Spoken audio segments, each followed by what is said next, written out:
جس ملک کے اندر ہم رہ رہے ہیں، اس ملک کے اندر مستقل ایک قوم ہے،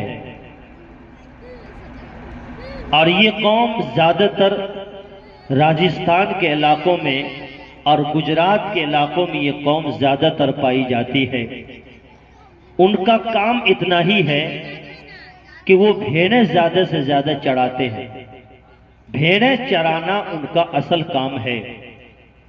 جس آدمی کے پاس جتنا زیادہ بھیڑیں ہوا کرتی ہیں، وہ آدمی اتنا ہی زیادہ مالدار سمجھا جاتا ہے۔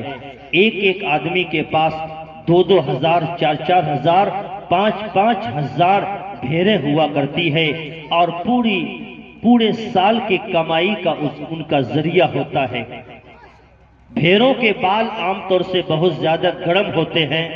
سال میں 2 مرتبہ ان کے بال کاٹے جاتے ہیں، اور اچھی قیمت پہ لوگ انہیں بیچتے ہیں۔ وہ اپنے معصوم بچوں کو اور اپنی اولادوں کو اس بھیڑ بکری کے چرانے کے چکر میں وہ قوم اپنے بچوں کو تعلیم نہیں دیتی۔ بس بچہ ذرا ہوشیار ہوا اور بھیڑ بکری چرانے پر اس کو لگا دیا جاتا ہے۔ اسی قوم کے اندر ایک باپ کے دل میں یہ جذبہ پیدا ہوا کہ آج کی دنیا میں ہر جگہ تعلیم اور ایجوکیشن کا پرچار ہے، چلو میں اپنے ایک بیٹے کو پڑھا کر دیکھتا ہوں نتیجہ کیا نکلتا ہے۔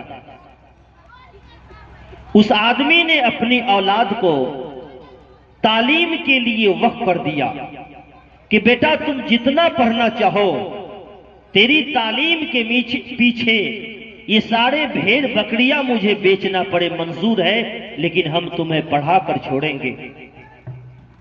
باپ کے کہنے پر بیٹا پڑھنے نکلتا ہے، اتنا پڑھتا ہے کہ ایک بادشاہ کا وزیر بن جاتا ہے۔ جب وہ بادشاہ کا وزیر بن جاتا ہے تو باپ کے دل کے اندر یہ خواہش پیدا ہوتی ہے کہ بیٹا کو دیکھے، زمانہ گزر گیا ہے، بیٹا میرا پڑھ لکھ کر اتنا پڑھا کہ بادشاہ کا وزیر بن گیا ہے، میں بیٹا سے ملنا چاہتا ہوں۔ باپ نے اپنے بیٹے کے نام ایک لیٹر لکھا کہ بیٹا تم تو وزیر بن چکے ہو پڑھ کر، میں تم سے ملنا چاہتا ہوں۔ میں فلاں گاڑی سے اتنے بج کر اتنے منٹ پر اور فلاں تاریخ کو میں تم سے ملنے آ رہا ہوں۔ جب باپ نے اپنے بیٹے کو یہ لیٹر لکھا، بادشاہ کو اس بات کی اطلاع ہوئی کہ وزیر کا باپ فلاں دن فلاں اسٹیشن پر آ رہا ہے اپنے بیٹے سے ملنے کے لیے۔ چونکہ بیٹا بادشاہ کی دربار میں رہتا تھا، اس لیے بادشاہ نے وزیر کے باپ کے استقبال کے لیے پورے اسٹیشن کو سجا دیا، اور بادشاہ کو جو استقبال کا ایک انداز ہوتا ہے، اس نے وزیر کے باپ کے استقبال کے لیے جہاں تک ممکن ہو بادشاہ نے انتظام کیا۔ چنانچہ بادشاہ اپنے پورے قافلے کے ساتھ بینڈ باجے، بندوق اور توپ کے ساتھ اسٹیشن پر پہنچتا ہے وزیر کے باپ کے استقبال کے لیے۔ وزیر بھی کھڑا ہے، بادشاہ بھی کھڑا ہے۔ اچانک گاڑی آتی ہے، ٹرین اسٹیشن پر رکتی ہے، اور جیسے گاڑی رکتی ہے بینڈ باجے بجنے شروع ہو جاتے ہیں، بندوقیں چھوٹنے لگتی ہیں، پٹاخے پھٹنے لگتے ہیں۔ گاڑی آئی، بادشاہ نے دیکھا کہ کوئی ایسا جنٹل مین آدمی گاڑی سے اترا نہیں ہے، آخر کیا وجہ ہے؟ بادشاہ نے وزیر سے پوچھنے لگا کہ وزیر، لگ رہا ہے کہ تیرا باپ اس ٹرین سے نہیں آیا ہے۔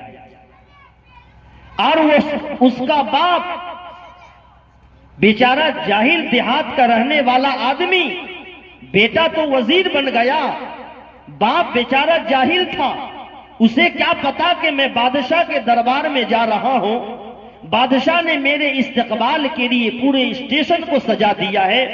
وہ بیچارہ بوڑھا آدمی تھا، اس نے کیا کیا، ایک بوسیدہ پھاٹا پرانا کمبل اپنے کندھے پر رکھ لیا اور اس پر اس نے ایک لاٹھی رکھ لی اور اپنے دونوں پیر کے جوتے کو اس لاٹھی کے پیچھے لٹکا لیا، اور وہ بھی گاڑی سے اتر کر اور تماشا دیکھ رہا ہے کہ آخر اسٹیشن پر اتنا انتظام، یہ بینڈ باجے، آخر کس کا استقبال ہو رہا ہے؟ وہ جاہل آدمی بھی لاٹھی میں جوتا لٹکا کر تماشا دیکھ رہا ہے۔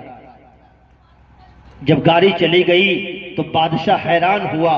بادشاہ نے وزیر سے کہا کہ وزیر، لگتا ہے کہ تیرا باپ اس گاڑی سے نہیں آیا ہے، تاریخ فیل ہو چکی ہے۔ وزیر اپنے باپ کو دیکھ کر پہچان گیا کہ سامنے میرا باپ پھٹا پرانا بوسیدہ کپڑا پہن کر اور لاٹھی میں جوتا لٹکا کر اپنے پیچھے رکھ رکھا ہے۔ اب کیا بولتا شرم کے مارے؟ بادشاہ سے وزیر نے کہا کہ بادشاہ سلامت، وہ سامنے دیکھ رہے ہیں ایک آدمی جس کے کاندھے پر ایک بوسیدہ پھٹا پرانا کمبل ہے اور اس پہ لاٹھی ہے اور لاٹھی میں جوتا لٹک رہا ہے، وہی میرا باپ ہے۔